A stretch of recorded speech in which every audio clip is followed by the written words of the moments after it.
Good morning students, कैसे हैं आप सब लोग। वेलकम टू हुदा सर की पाठशाला। आज मैं आपके लिए लेकर के आया हूँ आपके साइंस के बायो पोर्शन से एक चैप्टर कोऑर्डिनेशन एंड कंट्रोल। ये बहुत ही इंटरेस्टिंग चैप्टर है और इस चैप्टर के अंदर हम लोग पढ़ाई करेंगे कि किस तरीके से हमारे बॉडी के अंदर जो नर्व्स हैं और हार्मोन्स हैं वो फंक्शन करती हैं। इसको हम लोग पहले टॉपिक में इंसानों में कोऑर्डिनेशन नर्वस सिस्टम के जरिए कैसे होता है उसको देखेंगे। सेकंड टॉपिक में प्लांट्स में कोऑर्डिनेशन कैसे होती है उनको देखेंगे। और थर्ड टॉपिक में हार्मोन्स के जरिए किस तरीके से प्लांट्स और एनिमल्स दोनों में कोऑर्डिनेशन होता है उसको देखेंगे हम। तो आइए शुरुआत करें हम लोग इसके डिफिनेशन के साथ। तो आपको बतला दें कि हमारे बॉडी में जो बॉडी के अलग अलग पार्ट्स कोई भी काम को करती हैं तो वो इंडिपेंडेंट यानी कि स्वतंत्र रूप से नहीं होती है। सारे का एक दूसरे के साथ रिश्ता है और वो लोग बड़ा ही कोऑर्डिनेटेड और कंट्रोल्ड वे में इन फंक्शंस को परफॉर्म कर पाती हैं, तभी हम लोग चीज़ों को आसानी से परफॉर्म कर पाते हैं। एग्जाम्पल लीजिए कि आपने ह्यूमन आई में पढ़ा होगा कि आँखों से हम देख पाते हैं क्योंकि लाइट का रिफ्लेक्शन हमारी आँखों तक आती है। लेकिन क्या सिर्फ आँख अकेले इस पूरे प्रोसेस को कंट्रोल कर लेता है? तो नहीं। हम लोगों ने पढ़ा था कि किस तरीके से आई बॉल के पीछे वाले हिस्से में, ठीक है, वहाँ पर देखा था हम लोगों ने, ये आई बॉल है, इसके पीछे यहाँ पर ये वाले हिस्से में ऑप्टिक नर्व्स होती हैं। ये ऑप्टिक नर्व्स हमारे ब्रेन तक इन्फॉर्मेशन को पहुंचाती हैं और फिर ब्रेन जो है रिस्पॉन्स करता है, तब हम एक्टिविटीज़ को देख पाते हैं, समझ पाते हैं या कुछ परफॉर्म कर पाते हैं। यानी कि कोऑर्डिनेशन यहाँ पर ब्रेन का और आई का बहुत इंपॉर्टेंट है। इसी तरीके से किसी भी चीज़ को जब हम डाइजेस्ट करते हैं तो न्यूट्रिशन में हम लोगों ने पढ़ा था, उस डाइजेस्टेड मटेरियल को ट्रांसपोर्टेशन के ज़रिए सेल तक पहुंचाई जाती है, जहां पर रिस्पिरेशन के प्रोसेस से एनर्जी रिलीज होता है और फिर जो बाय प्रोडक्ट्स होती हैं वो एक्सक्रीटरी प्रोसेस से बाहर आती है। यानी कि चार system, respiratory system, transportation system, nutrition system और एक्सक्रीटरी सिस्टम मिल करके आपस में कोऑर्डिनेट करके उस पूरे फंक्शंस को कंट्रोल करते हैं और परफॉर्म करते हैं। तो ये एक एग्जांपल था। वेरियस एक्टिविटीज़ जो हम लोग परफॉर्म करते हैं इसी रेगुलेटेड मैनर में जो हमारे बॉडी के अंदर परफॉर्मेंस होती हैं उसी को हम लोग कंट्रोल एंड कोऑर्डिनेशन के नाम से जानते हैं। तो कंट्रोल एंड कोऑर्डिनेशन हमारे बॉडी में दो तरीके से होती है। एक होती है जहाँ पर चूँकि हम मल्टीसेलुलर ऑर्गेनिज्म हैं तो नर्व्स और मस्कुलर टिश्यूज़ जो कि स्पेशलाइज्ड टिश्यूज़ हैं वो बनाई गई इस काम को परफॉर्म करने के लिए। यहाँ पर इलेक्ट्रिकल इम्पल्स के जरिए बहुत ही तेज़ रफ्तार से इन्फॉर्मेशन को पहुँचाना और फिर उसका रिस्पॉन्स लेना हम लोग करते हैं। और दूसरा तरीका जो है, जो कि इंसानों में भी होता है और प्लांट्स में केवल यही एक तरीका अपनाया जाता है, हार्मोनल कोऑर्डिनेशन। प्लांट्स में नर्वस सिस्टम नहीं होती है, ये केमिकल इफेक्ट के जरिए काम करती हैं और रिलेटिवली इलेक्ट्रिकल इम्पल्स से बहुत ज़्यादा स्लो होती है। इसके बारे में अभी डिटेल में हम लोग आगे जाकर के पढ़ेंगे। तो हमारे बॉडी में जो नर्वस सिस्टम है ये नॉर्मली न्यूरॉन से, आपने नर्व सेल पढ़ा होगा क्लास 9 में, क्लास 8 में, ठीक है, नर्व्स और नर्वस ऑर्गन्स से बनी हुई होती हैं जो कि कंट्रोल करती है, लिंक करती है और कोऑर्डिनेट करती है हमारे बॉडी के डिफरेंट एक्टिविटीज़ को। तो ह्यूमन नर्वस सिस्टम 3 पार्ट से बने हुए हैं। पहला जो है वो सेंट्रल नर्वस सिस्टम जिसको CNS बोलते हैं, यानी कि हमारा ब्रेन जो है और उसके पीछे ये जो स्पाइनल कॉर्ड निकला हुआ है ये सब मिल करके सेंट्रल नर्वस सिस्टम का हिस्सा बनता है। आप अगर पीठ के पीछे एकदम मिडिल में देखेंगे जिसको रीढ़ की हड्डी बोलते हैं, इंग्लिश में, साइंस में इसको वर्टिब्रल कॉलम बोलते हैं, जिसके जरिए हम खड़े हो पाते हैं या स्ट्रेट बैठ पाते हैं। अगर ये ना हो तो हम ना तो खड़े हो पाएंगे ना ही स्ट्रेट बैठ पाएंगे। इसी के अंदर spinal cord, sophisticated spinal cord जो है वो प्रिजर्व रहता है। तो ये दोनों मिल करके ब्रेन और स्पाइनल कॉर्ड ये सेंट्रल नर्वस सिस्टम बनाते हैं। दूसरा होता है पेरिफेरियल नर्वस सिस्टम। ब्रेन से बहुत सारे नर्व्स निकले होते हैं जिसको हम लोग क्रेनियल नर्व्स के नाम से जानते हैं, और स्पाइनल कॉर्ड से जो नर्व निकलते हैं उसको हम लोग स्पाइनल नर्व्स के नाम से जानते हैं। ये दोनों मिलकर के पेरिफेरियल नर्वस सिस्टम का हिस्सा होते हैं। एक तीसरा इसमें मिक्स भी होता है। तो ऑटोनॉमिक नर्वस सिस्टम में ये मिक्सचर दोनों मिलेगा आपको, क्रेनियल से भी निकले हुए होते हैं और स्पाइनल कॉर्ड से भी निकले हुए दोनों तरह के नर्व्स होते हैं। इसको हम दो हिस्से में बांट देते हैं, एक सिंपैथेटिक नर्व्स होता है और दूसरा पैरासिम्पैथेटिक नर्व्स होता है। तो आइए सिंपैथेटिक और पैरासिम्पैथिक नर्व्स को समझने के लिए एग्जाम्पल कुछ हम लोग ले लें। तो एग्जाम्पल के तौर पर हम लोग ले सकते हैं कि मान करके चलिए कि आप कहीं पर सड़क में जा रहे हो और वहाँ पर बहुत सारे कुत्ते, अक्सर ऐसा देखा होगा सड़क पर होती है, वो आपके पीछे पड़ जाएं, आप क्या करोगे? आपके पास दो ही ऑप्शन है, या तो आप उसके साथ फाइट करो, ठीक है, या फिर आप फ्लाइट करो। फ्लाइट का मतलब भाग जाना। तो उस वक्त जो आपको एक्स्ट्रा एनर्जी मिलती है, बहुत ही तेज गति के साथ जो रिस्पॉन्स मिलता है, वो सिंपैथेटिक नर्व्स देती है। अभी थोड़ी देर के बाद हम लोग सिंपैथेटिक नर्व्स का एग्जांपल लेंगे, जहां पर अगर गर्म पानी में आपका हाथ पड़ गया तो किस तरीके से वो तुरंत से एक्शन लेता है। और दूसरा होता है पैरासिम्पैथेटिक नर्व्स, यानी कि कुत्ते जो आपके पीछे पड़े हुए थे उसको देखकर या तो आप उससे लड़ाई कर रहे हो या फिर भाग गए आप। इसके बाद पैरासिम्पैथेटिक नर्व्स जो है वो आपके बॉडी को काम करता है। यहाँ पर आपकी हार्ट बीट बढ़ जाती है, रिस्पिरेशन बहुत तेज़ी के साथ सांस ऊपर नीचे होने लगता है, सलाइवेशन नहीं होगा। लेकिन यहाँ पर जस्ट इसका उल्टा होता है, हार्ट बीट जो है वो रिलैक्स होने लगती है, जो आपकी सांस बहुत तेज गति से चल रही थी वो स्लो होती है, और जो आपका सलाइवेशन वगैरह होना चाहिए वो सब कुछ होने लगता है। तो सिंपैथेटिक नर्व्स जो है वो बॉडी को अराउज करती है, और पैरासिम्पैथेटिक नर्व्स ये आपकी बॉडी को काम करती है, शांत करती है। आइए अब देखें हम लोग कि हमारा बॉडी जो नर्व्स से बना हुआ है, नर्व सेल क्या है और नर्वस सिस्टम के फंक्शन क्या होते हैं। तो ये एक आप नर्व सेल देख रहे होंगे, एग्जामिनेशन पॉइंट ऑफ व्यू से बहुत इंपॉर्टेंट है, इसके स्ट्रक्चर को आपको याद कर लेना है। सामने की तरफ आप देख रहे हैं ये जो निकला हुआ है ये डेंड्राइट्स है। एक्चुअली कोई भी स्टिमुलस हम लोग बोलते हैं जिसको देखकर, छूकर या सुन करके हमारे बॉडी के अंदर ये नर्व्स अराउज होते हैं और इन्फॉर्मेशन को पहुंचाते हैं। तो ये डेंड्राइट्स ही इन स्टिमुलस से कांटेक्ट में होती हैं। ये सेल बॉडी है इसके अंदर। यहाँ पर आप देख रहे होंगे एक्सॉन, और ये लास्ट में नर्व एंडिंग या इसको एक्सोनल एंड भी बोलते हैं हम लोग।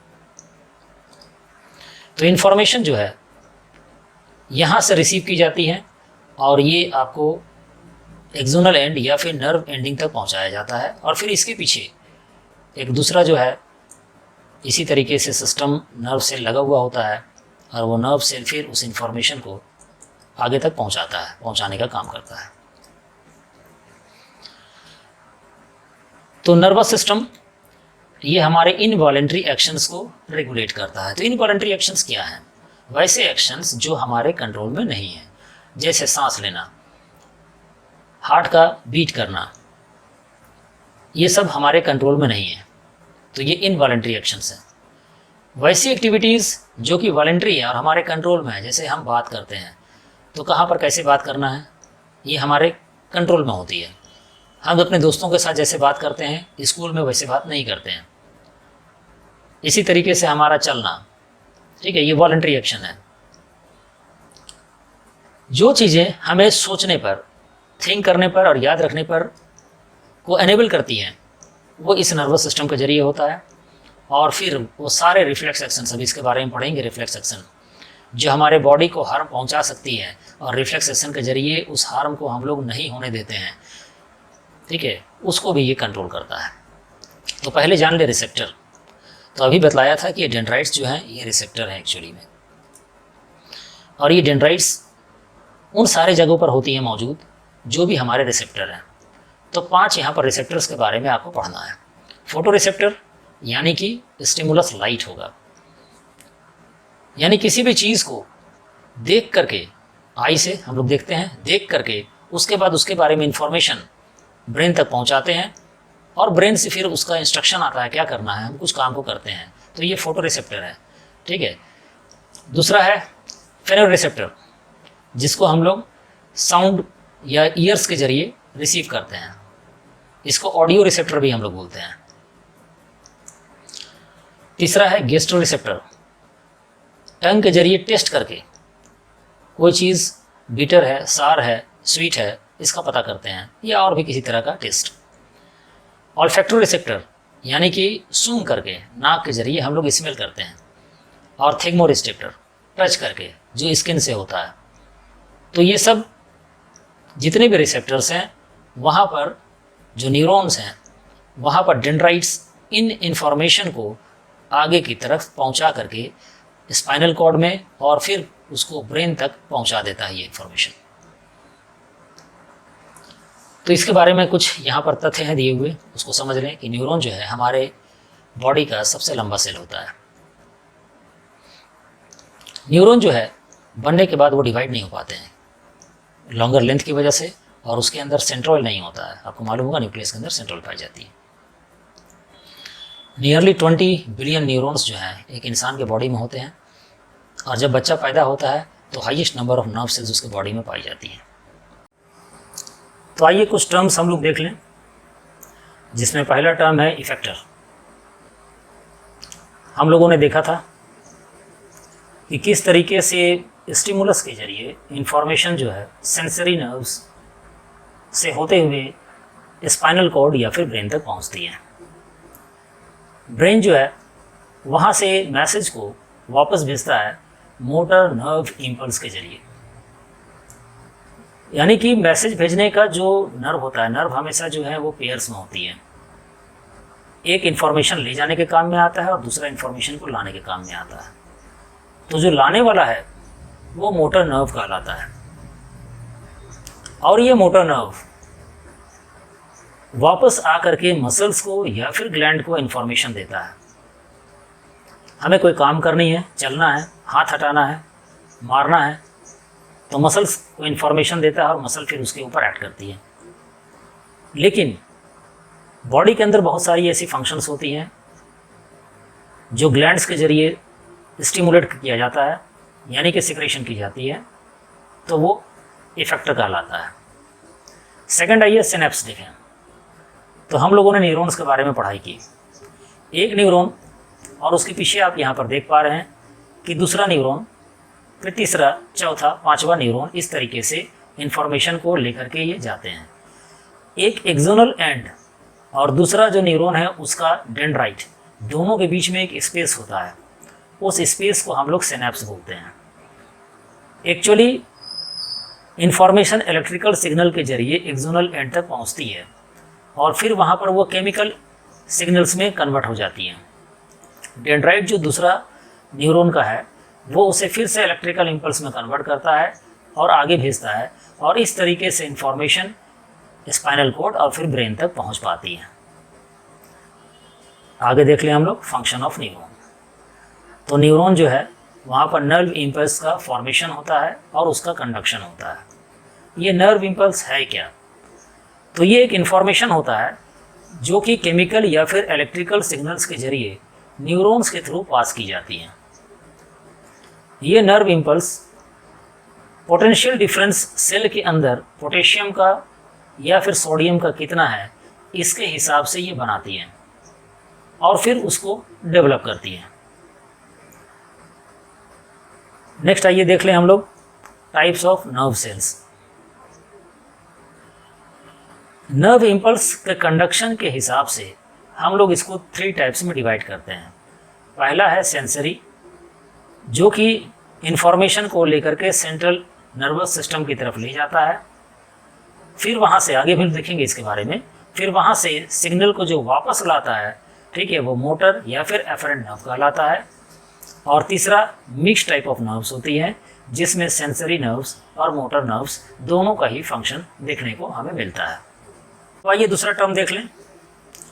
आप यहाँ पर जो डायग्राम देख रहे हैं ये बहुत ही इंपॉर्टेंट डायग्राम है, और ये डायग्राम आपको बनाने को भी आ सकता है या फिर इसमें जो टर्म्स हैं उन टर्म्स का नाम लिखने को और उसके फंक्शंस को बताने के लिए आ सकता है। तो हम लोग जानते हैं कि हमारे बॉडी में दो तरह की एक्शंस होती हैं, एक वॉलंटरी एक्शन और दूसरा इनवॉलंटरी एक्शन। वॉलंटरी एक्शंस उन एक्शंस को बोलते हैं जो कि हमारे कंट्रोल में है और हमारी मर्जी से होती हैं, जैसे कि हमारा बोलना, हमारा सोचना या हम लोगों का लिखना पढ़ना, ये सब वॉलंटरी एक्शंस हैं। दूसरा इनवॉलंटरी एक्शंस होता है जो कि हमारे कंट्रोल में नहीं है, ठीक है, ये ऑटोमेटिक रिस्पॉन्स देती है, जैसे कि हमारा हार्ट बीट, हमारा डाइजेशन का प्रोसेस, ये हमारे कंट्रोल में नहीं है। इलेक्ट्रिक सॉकेट में हाथ का चला जाना और फिर वहाँ से तुरंत रिस्पॉन्स आना, बॉइलिंग वाटर में हाथ चला जाना, ठीक है, ये सब इनवॉलंटरी एक्शंस हैं। तो यहाँ पर इन एक्शंस को परफॉर्म करने के लिए आप देख रहे होंगे एक टर्म यूज़ किया गया है, रिफ्लेक्स एक्शन। ये रिफ्लेक्स एक्शन जो है ये इनवॉलंटरी एक्शंस हैं और इसको हमारा जो सेंट्रल नर्वस सिस्टम है उसका स्पाइनल कॉर्ड वाला हिस्सा वो कंट्रोल करता है। एक्चुअली में इमरजेंसी के सिचुएशन में हमारे पास या हमारे बॉडी के पास इतना समय नहीं होता है कि वो इन्फॉर्मेशन को ब्रेन तक पहुंचाए, ब्रेन इन्फॉर्मेशन को प्रोसेस करे, हम फिर सोचे समझें और फिर एक्शन लें। एग्जाम्पल लीजिए कि गर्म पानी में, बॉइलिंग वाटर में आपका हाथ चला गया, तो क्या हम उसे सोचेंगे कि कितना गर्म है, हमें हाथ हटाना चाहिए, नहीं हटाना चाहिए? नहीं। तब यहाँ पर स्पाइनल कॉर्ड फंक्शन करता है। तो गर्म पानी को जो हम लोग सेंस कर रहे हैं वो रिसेप्टर है और वो रिसेप्टर स्किन है, इसलिए वो थिग्मो रिसेप्टर कहलाता है। वहाँ से इंफॉर्मेशन आप देखेंगे नर्व्स के जरिए स्पाइनल कॉर्ड तक पहुँच रहा है। तो ये जिस नर्व्स के जरिए जा रहा है उसे हम लोग सेंसरी नर्व्स बोलते हैं या सेंसरी न्यूरॉन बोलते हैं। स्पाइनल कॉर्ड वहाँ पर देखिए रिले न्यूरॉन के जरिए डिसीजन तुरंत देता है और फिर वो मोटर नर्व्स से होते हुए मसल्स तक इंफॉर्मेशन पहुंचाता है। हम लोग पहले पढ़ चुके हैं कि मसल या फिर ग्लैंड जो है वो इफेक्टर है, वो एक्शन लेता है। मसल जो है वो तुरंत हाथ को इंस्ट्रक्शन देता है और हाथ जो है पुल करता है और वो हाथ हम लोग बाहर खींच लेते हैं और बाद में फिर ये स्पाइनल कॉर्ड ये मैसेज को ब्रेन तक पहुंचाता है। ब्रेन में फिर वो इन्फॉर्मेशन प्रोसेसिंग होती है, स्टोर होता है और फर्दर फिर कभी एक्शन ऐसा होता है तो उसके ऊपर क्या किया जाए, वो उस तरह की चीज़ों को, स्टोरेज को वहाँ पर कर लेता है। तो ये जो पूरा प्रोसेस हो रहा है, इसी प्रोसेस को हम लोग रिफ्लेक्स अर्क के नाम से जानते हैं। तो देखिए रिफ्लेक्स अर्क में क्या था, स्टिमुलस हॉट वाटर था। रिसेप्टर जो है आपका यहाँ पर, चूँकि वो टच से है तो थिग्मो रिसेप्टर वो कहलाएगा। ये रिसेप्टर आगे इंफॉर्मेशन इलेक्ट्रिकल इम्पल्स के जरिए सेंसरी न्यूरॉन्स से होते हुए स्पाइनल कॉर्ड तक पहुँचाता है। सेंट्रल नर्वस सिस्टम का ये स्पाइनल कॉर्ड खुद डिसीजन लेता है, इमरजेंसी में ये डिसीजन खुद लेता है। इसके बाद फिर ये मोटर न्यूरॉन्स को बतलाता है कि क्या करना है। मोटर न्यूरॉन्स इफेक्टर को यानी कि मसल्स को सिग्नल देता है और फिर इस तरीके से हम लोग रिस्पॉन्ड देते हैं, हाथ को हटा लेते हैं वहाँ से। तो ये जो पूरा प्रोसेस कहलाया ये रिफ्लेक्स अर्क का प्रोसेस है और जो एक्शन हुआ वो रिफ्लेक्स एक्शन कहलाता है। तो इस पूरे प्रोसेस को आप बढ़िया से याद कर लेंगे। नेक्स्ट आइए सेंट्रल नर्वस सिस्टम का हम लोग ब्रेन के पार्ट को देखें। हमारा ब्रेन 3 हिस्सों में बटा हुआ है।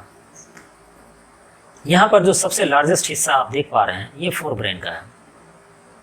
दूसरा हिस्सा जो आप यहाँ पर मिड में देख पा रहे हैं ये मिड ब्रेन है और नीचे की तरफ का हिस्सा ये वाला जो है ये आपको हिंड ब्रेन है। फोर ब्रेन ये एक बॉक्स लाइक स्ट्रक्चर होता है जिसको क्रेनियम या स्कल बोलते हैं, उसके अंदर प्रिजर्व होता है। ये हमारे ब्रेन के दूसरे हिस्से को, जिसको आप देख रहे हैं यहाँ पर सेरिब्रम है, ये बहुत ही सॉफ्ट हिस्सा होता है और सबसे बड़ा हिस्सा है ये क्रेनियम, उसको प्रोटेक्शन देता है। किसी भी तरह की एक्सटर्नल इंजरी, चोट वोट लगने पर ये उसको बचाता है। क्रेनियम लेयर्स में होते हैं, इसके अंदर लेयर्स के बीच में एक फ्लूइड होता है जिसको हम लोग सेरिब्रो स्पाइनल फ्लूइड के नाम से जानते हैं। जैसे हम लोग कहीं पर जा रहे हैं और वहाँ पर जर्क्स होती हैं तो जर्क से हमारे ब्रेन का सेरिब्रम वाला हिस्सा या दूसरा हिस्से को नुकसान पहुंच सकता है। तो ये सेरिब्रो स्पाइनल फ्लूइड एक कुशन प्रोवाइड करता है, एक प्रोटेक्शन प्रोवाइड करता है ब्रेन के इन सारे हिस्से को। आप यहाँ पर जो बड़ा वाला पोर्शन देख रहे हैं, ये सबसे बड़ा एरिया, ये सेरिब्रम का एरिया है। यानी कि हमारा ब्रेन ये दो हिस्से में बटा हुआ है, दो हेमिस्फीयर में बटा हुआ है, और इसको सेरिब्रल हेमिस्फीयर हम लोग बोलते हैं।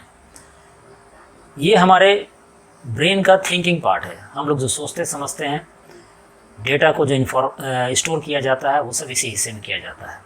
दूसरा आप देख पा रहे होंगे हाइपोथैलेमस। ठीक है, हाइपोथैलेमस एक ग्लैंड है जो कि हमारे सोने या जागने के साइकिल को कंट्रोल करता है, हमारे खाने या ड्रिंकिंग की हैबिट्स को, भूख लगना, पेट भर जाना, और भी वॉलंटरी एक्शंस जो है, वॉलंटरी एक्टिविटीज़ जो हैं, उन सबको यही कंट्रोल करता है। बहुत सारी सेंसेस जैसे कि टच करना, स्मेल, विज़न, केमिकल, टेम्परेचर, उन सारे चीज़ों को ये देखता है। मिड ब्रेन में आइए, तो मिड ब्रेन एक्चुअली एनसीईआरटी के सिलेबस में इसके बारे में ज़्यादा कुछ दिया हुआ नहीं है, और क्वेश्चंस भी इसमें से नहीं पूछे जाएंगे। लेकिन आप जान लें कि ये फोर ब्रेन और हिंड ब्रेन को कनेक्ट करता है। ये हमारे बॉडी के हेड के मूवमेंट, नेक, और हमारा जो ट्रंक है, हमारा जो विजुअल और ऑडिटरी स्टिमुलस है, जो सुनने की और देखने की क्षमता है, उसको वो कंट्रोल करता है, उसको कनेक्ट करता है आपस में। और लास्ट हिस्सा हमारा है हिंड ब्रेन का। हिंड ब्रेन में आप देख पा रहे हैं होन्स है, मेडुला है, और ये फूल जैसा जो स्ट्रक्चर है सेरिबेलम है। स्पाइनल कॉर्ड मेडुला से एक्सटेंड होकर के निकला हुआ है। कई बार एग्जामिनेशंस में ये क्वेश्चन पूछे जाते हैं। पोन्स का फंक्शन आप देख लें कि पोन्स जो है ये रेस्पिरेशन जैसे प्रोसेस को कंट्रोल करता है। मेडुला, जिसका पूरा नाम मेडुला ऑब्लंगेटा है, ये हमारे respiration, heart beat, peristalsis, digestion, इन सब एक्टिविटीज़ को कंट्रोल करता है। सेरिबेलम, ये जो फूल जैसा स्ट्रक्चर है, ये हमारे बॉडी के पोस्चर को और जो वॉलंटरी एक्शंस हैं, ठीक है, उसको सही प्रिसीजन देने के काम में आता है। जैसे कि आप इसको पहले इसको ले लें, ठीक है, मेडुला। कई लोग अक्सर जो है सुना होगा आपने कि फांसी लगा ली और मर गए, तो उस केस में मेडुला हिट करता है, और मेडुला जो हमारी इनवॉलंटरी एक्शंस है, हार्ट बीट, रेस्पिरेशन, ठीक है, सबसे पहले उस फंक्शन को बंद कर देता है। इस वजह से इंसान की मौत हो जाती है। तो मेडुला में किसी भी तरह का इंजरी होने पर इंसान की डेथ श्योर है, इसको जाने आप। अब आइए आगे हम लोग सेरिबेलम वाला हिस्सा में देखें। तो कोई आदमी जब नशा करता है, एक शराबी, आप देखते होंगे सड़क पे चलते चलते इधर उधर डोलता है और नाली में भी गिर जाता है। तो चलने की जो प्रिसाइजन है वो यही सेरिबेलम देती है। इंसान जब लिखता है या बोलता है, अगर शराब पिए हो तो ना तो सही तरीके से हैंडराइटिंग बन पाएगी, ना आप सही तरीके से बोल पाओगे, क्या बोल रहे हो उसका पता नहीं होता है, तो वो सेरिबेलम ही इफेक्टेड हो जाता है। ड्रंकन पर्सन्स, यानी कि जो शराब पीते हैं, उनका ये वाला हिस्सा ब्रेन का इफेक्टेड हो जाता है।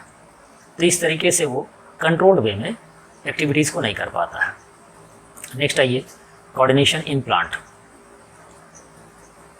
एनिमल्स की तरह प्लांट में नर्वस सिस्टम नहीं होती है, तो इसको कंट्रोल करने के लिए, ठीक है, हम लोग देखेंगे यहाँ पर कि दो तरीके की एक्टिविटीज़ होती हैं। एक है मूवमेंट ड्यू टू ग्रोथ, यानी कि ग्रोथ के होने की वजह से जो प्लांट मूव करती हैं, और दूसरा जो है ग्रोथ नहीं होने की वजह से प्लांट मूव करती है, उसको नास्टिक मूवमेंट बोलते हैं। हम लोग एक प्लांट सुना होगा, छुई मुई, टच मी नॉट प्लांट होता है। जैसे ही आप उसको टच करते हैं तो यहाँ पिक्चर में आप देख रहे हैं कि किस तरीके से उसकी लीव जो है वो क्लोज हो जाती हैं, ठीक है। तो ये नेस्टिक मूवमेंट की वजह से है, ये ग्रोथ के अंदर नहीं आता है, यहाँ पर कोई ग्रोथ एक्टिविटीज़ हो नहीं रही है। दूसरा एग्जांपल डेजी फ्लावर का आप ले सकते हैं। डेजी फ्लावर जो है वो शाम के समय में बंद हो जाती है और सुबह के टाइम में फिर वो पूरी तरीके से खिल जाती है। तो ये मूवमेंट ड्यू टू ग्रोथ का एग्जाम्पल नहीं है। नेक्स्ट आइए, मूवमेंट ड्यू टू ग्रोथ। जब कोई भी स्टिमुलस के रिस्पॉन्स में या तो उसकी तरफ या उससे दूर ग्रोथ हो प्लांट का, तो उसको हम लोग ट्रॉपिज्म के नाम से जानते हैं। जैसे सूरज की रोशनी की तरफ प्लांट का सूट जो है झुक जाता है, तो ये पॉजिटिवली ट्रॉपिज्म कहलाएगा। जबकि रूट जो है वो सूरज की रोशनी के अगेंस्ट काम करता है, ठीक है, इसलिए उसको हम लोग नेगेटिवली ट्रॉपिज्म के नाम से जानते हैं। अब सूरज की रोशनी की तरफ अगर वो जा रहा है तो वो किस तरह का ट्रॉपिज्म होगा, तो वो फोटोट्रॉपिज्म कहलाता है। तो यहाँ पर आप देख रहे हैं फोटोट्रॉपिज्म में ये पिक्चर है जहाँ पर आप मूवमेंट देख रहे हैं कि सन रेज की तरफ मूव हो पा रहा है। ये तीन तरफ से क्लोज किया हुआ है, यानी कि सन की रेज एक ही तरफ से आ पा रही हैं, इसलिए शूट का मूवमेंट सन रेज की तरफ है, तो ये पॉजिटिव फोटोट्रॉपिज्म कहलाएगा। जबकि आप रूट को नीचे देख पाएंगे कि रूट जो है अगेंस्ट द सन रे ग्रो कर रही है, इसलिए नेगेटिव फोटोट्रॉपिक कहलाती है। सेकंड आइए जियोट्रॉपिज्म। तो ये ग्रेविटी की वजह से होता है। तो ग्रेविटी के सपोर्ट में आप देखिए रूट जो है जिस तरफ ग्रेविटी है नीचे की तरफ डेवलप हो रहा है, इसलिए पॉजिटिवली जियोट्रॉपिक है ये। और शूट जो है वो जियोट्रॉपिक के अगेंस्ट काम कर रहा है, यानी ग्रेविटी के अगेंस्ट काम कर रहा है, इसलिए नेगेटिवली जियोट्रॉपिक कहलाता है। थिग्मोट्रॉपिज्म में हम लोगों ने एग्जाम्पल्स अभी देखा था, ठीक है, छुई मुई, टच मी नॉट प्लांट, और जो टेंड्रिल्स होती हैं, ठीक है, लत वाला जो पेड़ है, ठीक है, वो सब इसका एग्जाम्पल है। हाइड्रोट्रॉपिज्म, वाटर के रिस्पॉन्स में मूवमेंट, वाटर की तरफ जो मूवमेंट होगा, ठीक है, उसको हाइड्रोट्रॉपिज्म हम लोग कहते हैं। और लास्ट आता है केमोट्रॉपिज्म। ये बहुत ही इंपॉर्टेंट है और इसके ऊपर एग्जामिनेशंस में कई बार क्वेश्चन पूछे गए हैं। जब भी केमिकल स्टिमुलस की तरफ या फिर उसके खिलाफ रिस्पॉन्स होता है तो उसको केमोट्रॉपिज्म बोलते हैं। अगर केमिकल जहाँ सफर से रिलीज हो रही है उसकी तरफ ग्रोथ होगा तो उसको पॉजिटिव केमोट्रॉपिज्म बोलेंगे, और अगर उसके अगेंस्ट वो रिस्पॉन्स होगा तो उसको नेगेटिव केमोट्रॉपिज्म हम लोग बोलेंगे। इसका एग्जाम्पल जो है वो है आपको पॉलन ट्यूब का डेवलपमेंट। तो हम लोगों ने क्लास 8 में पढ़ा था और फिर हम लोग को नेक्स्ट रिप्रोडक्शन वाले चैप्टर में इसके बारे में पढ़ना है कि किस तरीके से स्टिग्मा जो है वो एक केमिकल सब्सटेंसेस रिलीज करती हैं। और नीचे आप देख रहे हैं यहाँ पर, ठीक है, ओवरी के बीच में ओव्यूल है और ये केमिकल सब्सटेंसेस की तरफ अट्रैक्ट होकर के एक ट्यूब का डेवलपमेंट होता है, ठीक है, इसी को हम लोग पॉलन ट्यूब बोलते हैं। एक्चुअली में जो पॉलन ग्रेन है, जो फ्लावर का मेल पार्ट है, ठीक है, वो अट्रैक्ट होकर के इसी के ज़रिए, इसी ट्यूब के ज़रिए आ करके और फीमेल एग के साथ यहाँ पर जाइगोट का फॉर्मेशन करता है।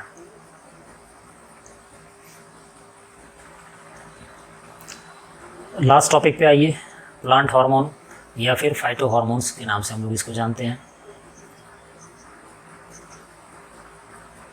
ये ऑक्सिन एक हार्मोन है जो कि प्लांट के टिप पर पाई जाती है, ठीक है, शूट या फिर रूट के ये जो टिप होते हैं वहाँ पर ये पाया जाता है और ये प्लांट की ग्रोथ को प्रमोट करता है।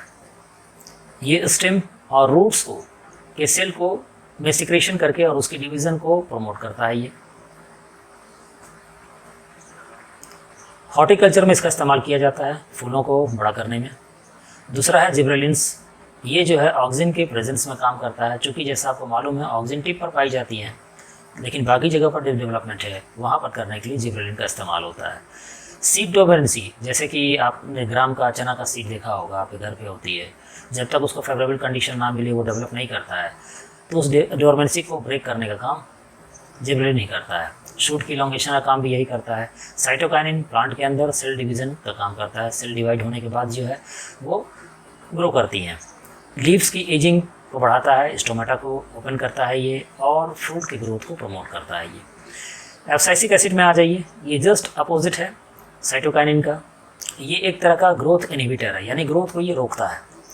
ये सीड की डोरमेंसी को प्रमोट करता है, यानी कि जैसे कि हम लोगों ने पढ़ा था ये जिब्रेलिन सीड की डोरमेंसी को ब्रेक करता है, ग्रो करने में डेवलप करने में सीड को काम में आता है, ये डोरमेंसी को बचा कर रखता है। स्टोमेटा को ये बंद करने के काम में आता है। इसी तरीके से पत्तियों का मुरझा जाना या गिरना, इसको ये प्रमोट करता है। फ्लावर्स या फिर फ्रूट्स प्री मेच्योर्ड जो गिर जाते हैं, डिटैच हो जाते हैं प्लांट से, एब्साइसिक एसिड के ही वजह से ये होता है। और लास्ट है आपका इथाइलिन, ये फ्रूट्स को पकाने के काम में आता है। ये रूट और स्टेम के लेटरल एक्सपेंशन के काम में आता है। इसके वजह से सीड डोरमेंसी होती है फ्लावर्स, लीव्स और फ्रूट्स में जो है ये उसको जो है डोरमेंट करने के काम में आता है। ये एथाइलिन का इस्तेमाल हम लोगों ने अपने बहुत सारे फ्रूट्स में भी देखा हुआ है। और फिर एनिमल्स में आइए, हार्मोन किस तरीके से काम करते हैं। तो इसमें पहला हार्मोन है एड्रेनलिन। ये आप देख पा रहे हैं एड्रिनल ग्लैंड से सिक्रीट होता है। इसको हम लोग फाइट या फ्लाइट मैकेनिज्म भी बोलते हैं। हम लोगों ने पढ़ा था कि इमरजेंसी सिचुएशन में हमारे बॉडी के अंदर जो इलेक्ट्रिकल इम्पल्स क्रिएट होता है उसी के साथ साथ ये ग्लैंड सिक्रेट हो जाती है और हार्मोन का सिक्रेशन होता है, जिसके वजह से हमारी बॉडी प्रिपेयर हो जाती है फाइट करने के लिए, फ्लाइट करने के लिए या फिर फ्राइटन यानी कि डराने के लिए। इसलिए इसको हम लोग 3F हार्मोन भी बोलते हैं।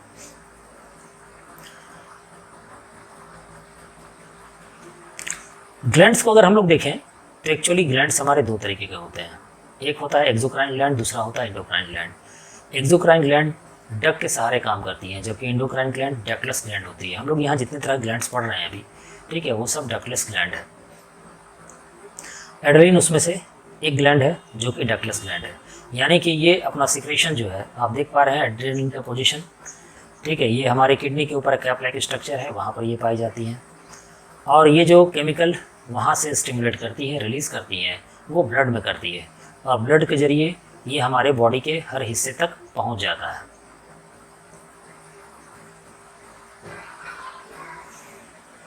दूसरा आइए थायरोक्सिन। थायरोक्सिन ग्लैंड आप देख पा रहे हैं कि हमारे नेक में जहाँ पर साउंड बॉक्स है वहाँ पर बटरफ्लाई का एक स्ट्रक्चर है जहाँ पर थायराइड ग्लैंड पाई जाती है। ये थायराइड ग्लैंड थायरोक्सिन नाम का एक केमिकल रिलीज़ करता है। थायरोक्सिन जो केमिकल है ये खुद काम नहीं करता है, बल्कि इसको काम करने के लिए आयोडीन की ज़रूरत होती है।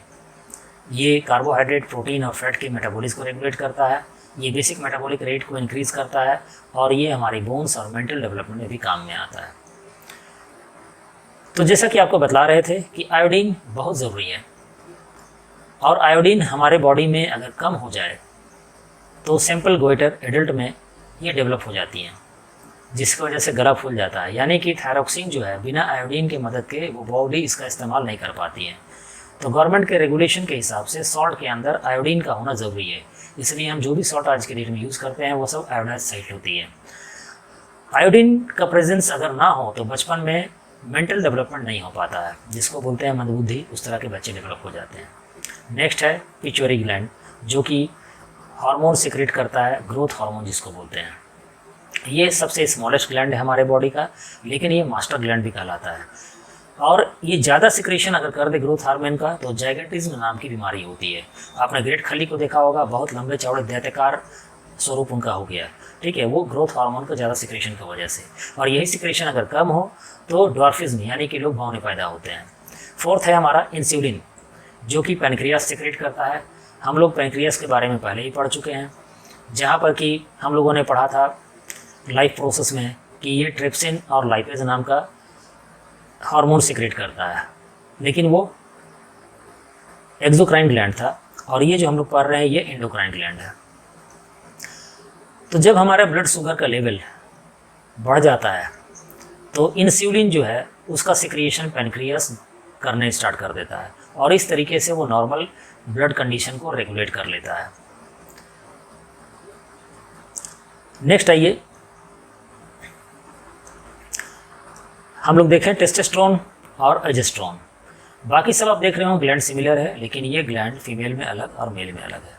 टेस्टोस्टेरोन टेस्टिस सिक्रेट करती है और एजेस्ट्रोन और प्रोजेस्टेरोन जो है ये फीमेल के अंदर ओवरी सिक्रेट करती है। टेस्टोस्टेरोन जो है ये हमारे सेक्स ऑर्गन मेल में जो है उसके डेवलपमेंट के काम में आता है। ये सेक्सुअल कैरेक्टर्स को मेल के अंदर डेवलप करता है। प्रोजेस्टेरोन और प्रोजेस्टेरोन ये ओवरी के द्वारा सिक्रेट होता है। ये फीमेल सेक्स ऑर्गन को डेवलप करने के काम में आता है और जो सेकेंडरी सेक्सुअल कैरेक्टर फीमेल में है प्यूबर्टी के टाइम में उसको डेवलप करता है। और लास्ट हम लोग देख लें feedback mechanism. Actually normal state में बॉडी को मेंटेन करने के लिए फीडबैक मैकेनिज्म का इस्तेमाल किया जाता है।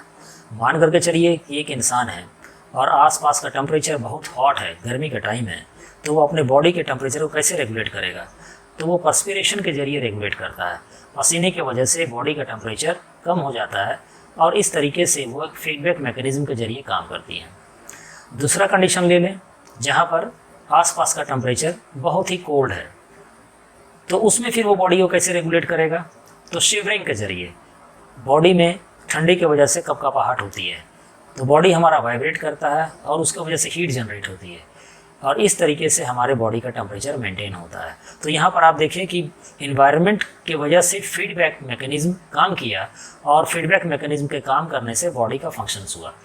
तो यहाँ एग्जांपल ब्लड शुगर लेवल का है। जैसे ही ब्लड शुगर लेवल हमारे ब्लड में बढ़ जाता है तो इंसुलिन का सिक्रेशन भी बढ़ जाता है उसको कंट्रोल करने के लिए, और जब ब्लड का शुगर फॉल करता है, लेवल फॉल करता है, तो ग्लूकोजन स्टिमुलेट हो जाता है और फिर वो ब्लड के शुगर के लेवल को मेंटेन करता है। तो इस तरीके से हम देख पा रहे हैं कि फीडबैक मैकेनिज्म ब्लड शुगर को मेंटेन करने में किस तरीके से काम में आता है। तो स्टूडेंट्स, अगर आपको हमारा चैप्टर पसंद आया हो, हमारा चैनल जो है उसको लाइक करें, सब्सक्राइब करें और दोस्तों को शेयर करें। Thank you very much for watching my channel.